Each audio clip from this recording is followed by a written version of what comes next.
Welcome! In this video we're going to take a look at one of the most common and dangerous sacrifices there is for the white player in the Najdorf Sicilian. We have the game Murali Karthikeyan against Gupta Saptorshi, played in the Indian Team Championship 2018. And first let us go through the opening. With these moves we arrive at the Najdorf Sicilian. Here after a6 we have the starting position of the Najdorf. Now knight b3 is a little bit of an unusual move.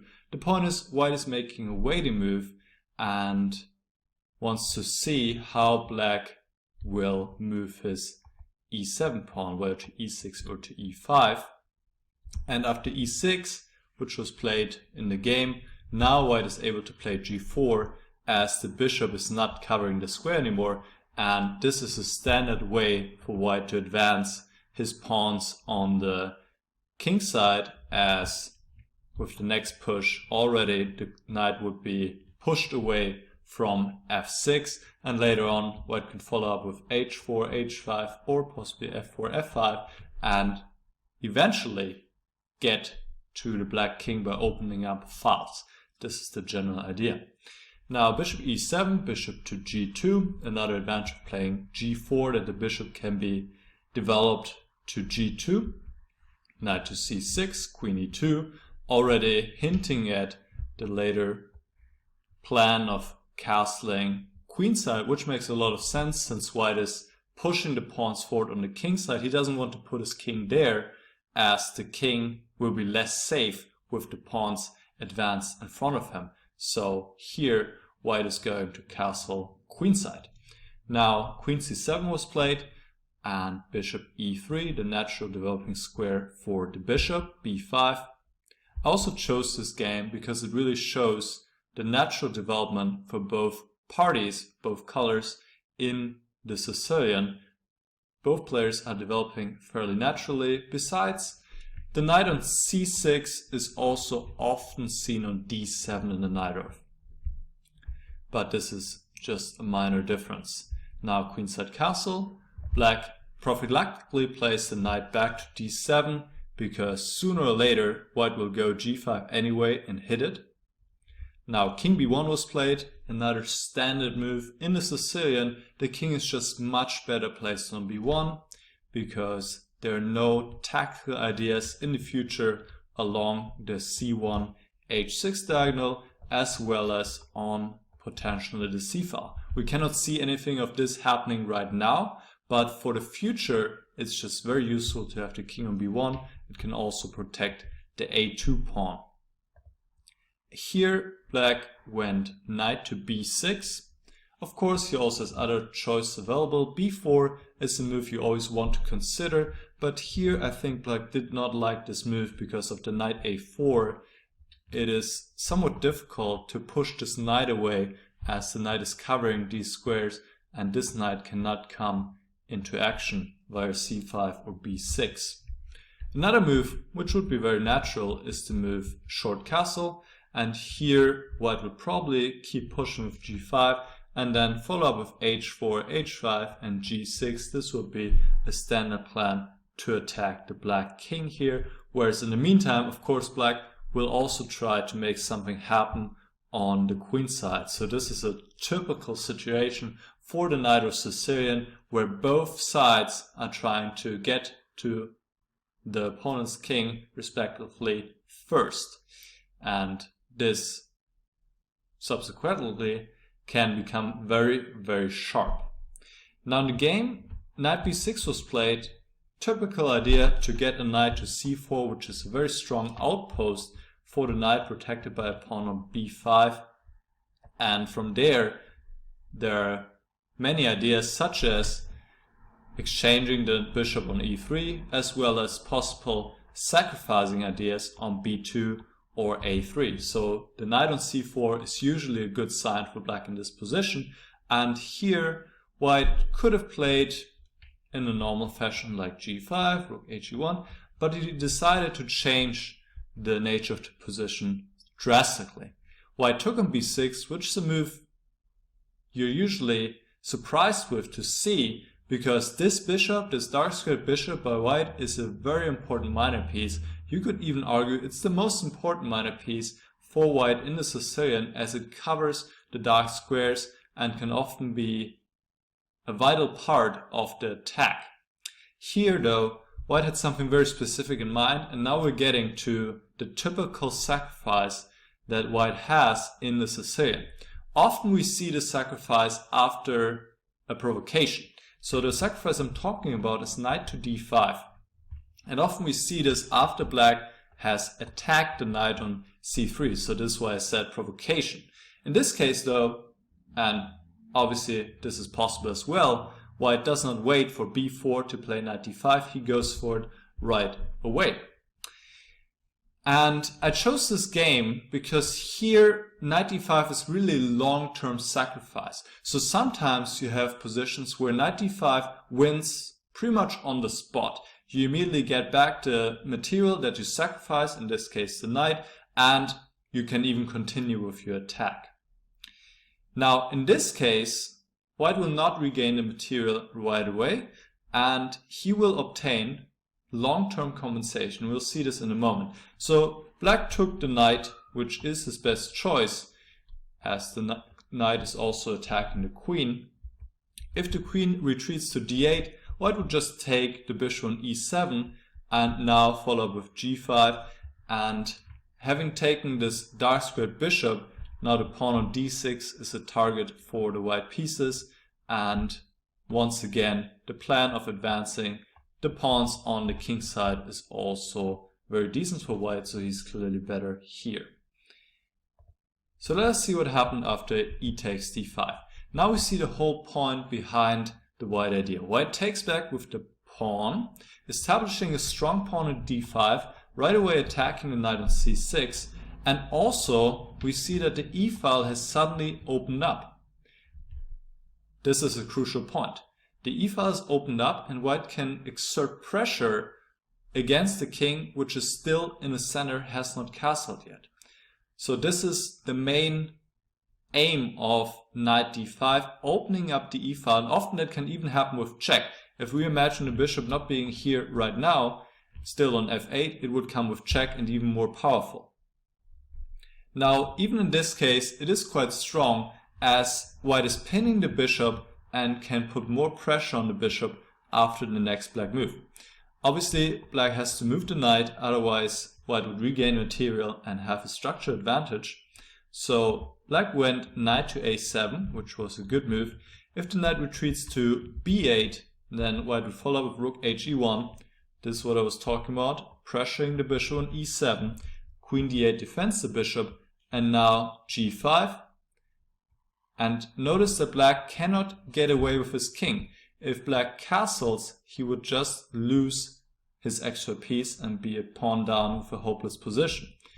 And after knight d7, white can go knight d4, the knight comes back into action. Actually, oftentimes you see the sacrifice already with the knight on d4, where it's much better placed, as it can go to either c6 or to f5 and further pressure the black pieces, not only a bishop on e7, but also the pawn on g7, and if it is on c6, it attacks the queen on d8 as well. Black will need to go g6, but here really white is all the time in the world.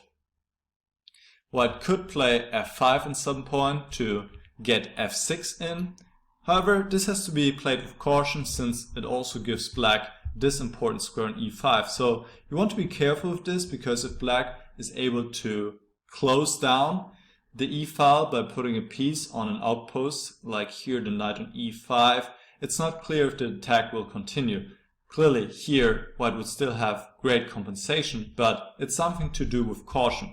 Another plan for white in this position would be to push the h pawn forward to open up some more files against the king. And notice how stuck black is defending the bishop on e7, not being able to finish his development, as the king also needs to keep defending the bishop on e7.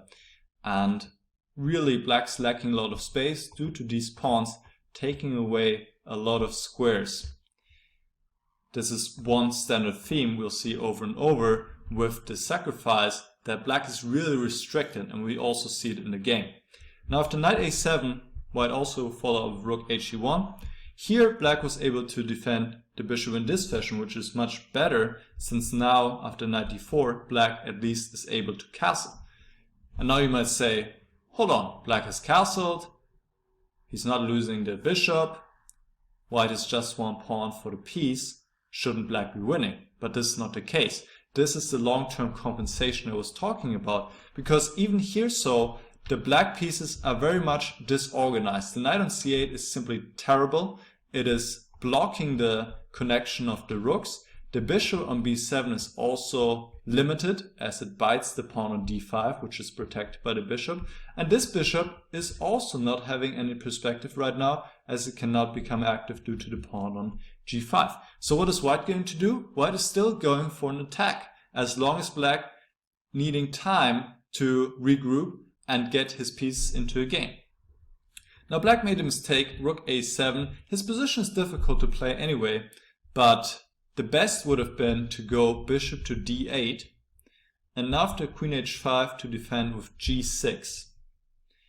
Here white could go forward with queen h6, trying to get f5 and f6 in, but black is actually in time to stop these threats by going knight e7 and bishop c8, and it seems that black is defending here.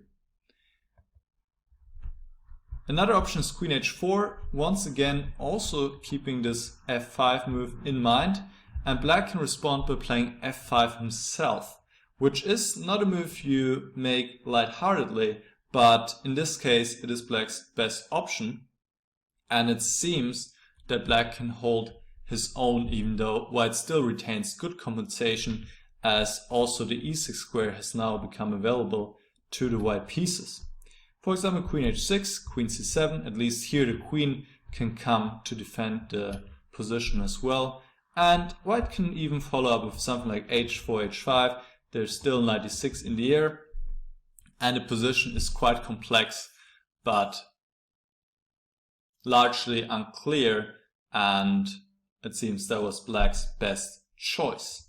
After rook a7, white could have actually gone for a crushing attack right away by playing the move bishop to e4. White tried to go about it in a different fashion with rook d3, which is not as strong. So let us consider bishop e4. Now white is ready to bring more pieces into attack, and black should play a move such as g6 and now f5 right away. And I just want to show you some sample lines to show you the strength of the white attack, which might be not apparent right here. Bishop d8, f6. So now all white needs to do is bring a queen to h6 to give checkmate on g7. Queen to c5, queen f3. The queen is on the way to the desired square, h6, knight d7. If black goes h5, white can immediately sacrifice material here, takes on g6, f takes g6, knight e6, attacking the queen and the rook, but the queen of course is more important, queen to c8, and queen d3, attacking the pawn on g6, and it is game over, as after king f7, white simply takes on d8 and comes in with the rook to e7, and black has to give up the queen to avoid immediate checkmate, but his king will still be under the attack and white wins. After knight d7, of course white could take the knight, but the position would be not as clear then as it is after the continuation of the attack with queen h6. Knight takes f6, that was the point behind knight d7 to get rid of these pawns, but here once again white can strike with bishop takes g6. Now if f takes g6, white goes knight e6, attacking queen and the rook on f8, as well as queen g7 checkmate, so black will need to give up the queen and be just in a hopeless situation. So you might say, wait, but what happens after h takes g6? And let me put this as a question to you guys. What should white play in this position now? If you want to stop the video. Knight e6 nonetheless, and I just find this beautiful. White is sacrificing more and more material to get through to the black king. F takes e6, queen takes g6 check, king h8, g takes f6, now threatening checkmate on g7. And the problem for black is there's no defense. If the bishop takes, then white simply plays rook g1, and black cannot stop the threats here. And after rook takes f6, white follows up with queen h5 check and rook g1, and it will be checkmate very soon as well. So I just want to show you some sample lines how the game could have continued after bishop e4 in this position. And now let's follow with the game, which was rook d3. Here black should go g6 once again, and the position becomes similar to what we have just seen earlier when black was able to establish this pawn structure, even though maybe this is a slightly better version for black as he's already more equipped to fight off the white attack. In the game black went bishop a8, queen h5, g6, queen h6, and obviously rook h3 is a strong threat now to checkmate black on h7, and black decided to cope with it in the wrong way. Black played bishop back to d8, but then he is just dead lost in the water. The only move here was once again this move f5 to open up the 7th rank for the rook to defend the pawn on h7.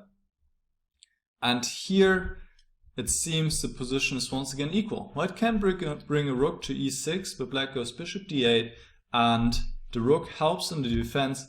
White can sacrifice on g6, but that would be only a perpetual. And it seems though that white does not have anything better. Of course he can play other moves, but sooner or later black will come out of his shell, and then eventually the extra piece might be noticeable. So it seems that white should make a draw here at some point. After bishop d8 though, the situation was very different, as now white is not inclined to play rook h3, which could be answered by f5, but goes f5 himself, and that is a big problem for black. Black played f6. If black takes the pawn, then of course the knight can come into action as well, but after rook h3, f6, there's also the option of g6, and this is really trouble for black here. The threat to take on h7, simply the knight can come into action. Too much to deal with. So in the game black went f6, but there's no solution here. White simply takes on g6, opens up more files, and black cannot defend. After rook f3, black resigned, since there's the attack against the rook, and if the rook takes on f3, then there is rook e8 check followed by checkmate on f8, and there's not much else black can do to stop that.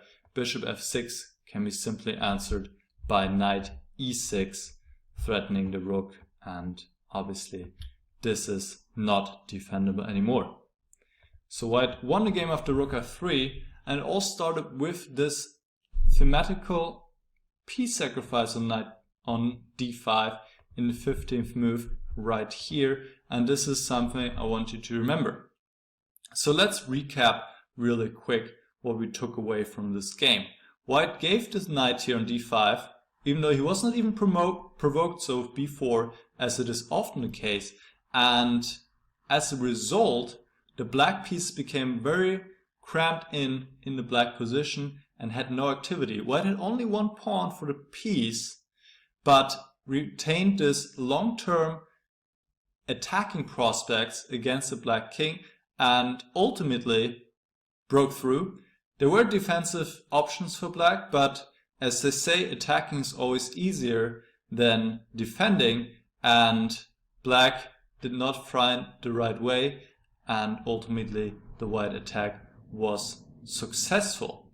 So knight d5, definitely move to watch out for, but you have to be careful with this move, because if it does not work out, then you might be also a piece down. So before you play it, you really want to check carefully whether you will get enough compensation and long-term possibilities against the black position, against the black king especially. I hope this was instructive and interesting, and I see you in the next lesson.